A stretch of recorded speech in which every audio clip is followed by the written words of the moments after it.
کائنات ارضی و سماوی میں اللہ رب العزت کی بے شمار نشانیاں بکھری پڑی ہیں، مگر ان سب میں ایک بہت ہی عظیم زندہ و جاوید معجزہ قرآن حکیم ہے۔ یہ وہ کتاب ہے جس نے 1400 سال قبل عرب کے فصیح و بلیغ شعراء اور ادیبوں کو اپنی لسانی ہیبت سے گونگا کر دیا تھا۔ ہاں، فصیح و بلیغ عربی لوگوں کو، صحیح کہہ رہا ہوں میں آپ کو۔ اور آج کے اس جدید سائنسی دور میں بھی اس کی حقانیت کا سورج اسی آب و تاب کے ساتھ چمک رہا ہے۔ قرآن کا معجزہ ہونا محض ایک دعویٰ نہیں بلکہ ایک ایسی حقیقت ہے کہ جس کا لوہا اپنوں اور بیگانوں سب ہی نے مانا ہے۔ اس کے اسلوب کی انفرادیت، اس کے الفاظ کی بندش اور اس کے بیان کی کاٹ آج بھی عقل انسانی کو ورطہ حیرت میں ڈال دیتی ہے۔ اور قرآن کا اصل کمال یہ ہے کہ اس کا بنیادی مقصد ہدایت انسانی ہے، مگر اس مقصد کی تکمیل کے دوران یہ کتاب کائنات کے ایسے سربستہ رازوں سے پردہ اٹھاتی ہے، ایسے علوم و فنون کی بنیادیں فراہم کرتی ہے کہ عقل دنگ رہ جاتی ہے۔ اس کلام الہی کی صداقت کی ایک بڑی دلیل وہ غیبی خبریں اور مستقبل کی پیش گوئیاں ہیں جو تاریخ کے جھروکوں سے من و عن سچ ثابت ہوئی۔ یہ وہ الہامی خبریں تھیں کہ جو کسی انسان کے بس میں نہ تھی، بلکہ صرف وہی ہستی دے سکتی تھی جس کے قبضے میں وقت اور زمانے کی تنابیں ہیں۔ قرآن کریم کا انداز بیاں بھی ایک الگ ہی شان رکھتا ہے۔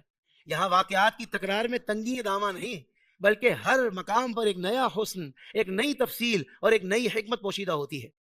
یہ مختصر سی کتاب اپنے اندر ایسا ہماگیر اخلاقی اور قانونی نظام سمیٹے ہوئے ہے جو کسی خاص جغرافیائی خطے یا مخصوص زمانے کے لیے نہیں قبلہ، بلکہ رہتی دنیا تک کے تمام انسانوں کی سیاسی، سماجی اور انفرادی ضرورتوں کے لیے کافی ہے۔ بڑی ذمہ داری سے کہہ رہا ہوں، کافی ہے۔ یہی وہ جامعیت ہے جو اسے انسانی تصنیف سے بلند کر کے کلام خالق کے مرتبے پر فائز کرتی ہے، مطلب لوگوں کو آشنا کرتی ہے۔ یہ تو برحق ہے کہ وہ کلام خالق ہے، بغیر دلیل کے بھی یہ حق ہے۔ قرآن کا ایک اور بے مثال معجزہ اس کی حفاظت ہے۔ دنیا کی کوئی اور کتاب یہ دعویٰ نہیں کر سکتی کہ اس کے الفاظ، اس کے زیر و زبر اور اس کا لہجہ صدیوں سے اسی طرح محفوظ ہے جیسا کہ نازل ہوا تھا۔ چھوٹے سے بچے جو ہوتے ہیں نا، وہ بھی اپنے سینے میں اس طویل کلام کا لفظ بر لفظ نقش ہو جاتا ہے، اور تلاوت کے دوران انسانی قلوب پر ایک خاص رقت اور سکون کا طاری ہونا اس بات کی گواہی ہے کہ یہ کلام براہ راست روح سے مخاطب ہوتا ہے۔ حاضرین کرام، اب تو ڈاکٹرز حضرات بھی مان رہے ہیں کہ اگر فلاں مرض ہے، کینسر کا مرض ہے، تو یاسین شریف کی تلاوت اس کو سنائی جائے تو یہ کینسر کا مرض تلاوت قرآن پاک سننے سے ہی ختم ہوتا جاتا ہے۔ اب تو یہ ہاسپٹلز میں ہو رہا ہے۔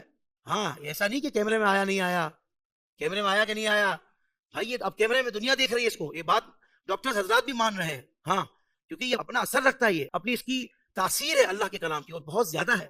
تو سوچیں، بیمار ٹھیک ہو جائے تو جو پہلے سے ٹھیک ہو وہ پڑھے تو کتنا ٹھیک ہو جائے۔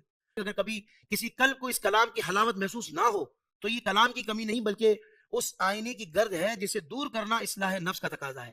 آج کی اس علمی اور روحانی نشست میں ہم قرآن کے انہی اعجازات کے سمندر میں غوطہ زنی کریں گے، اور ہم جانیں گے کہ کس طرح یہ کتاب آج بھی انسانیت کے ہر درد کا درما بن کر موجود ہے۔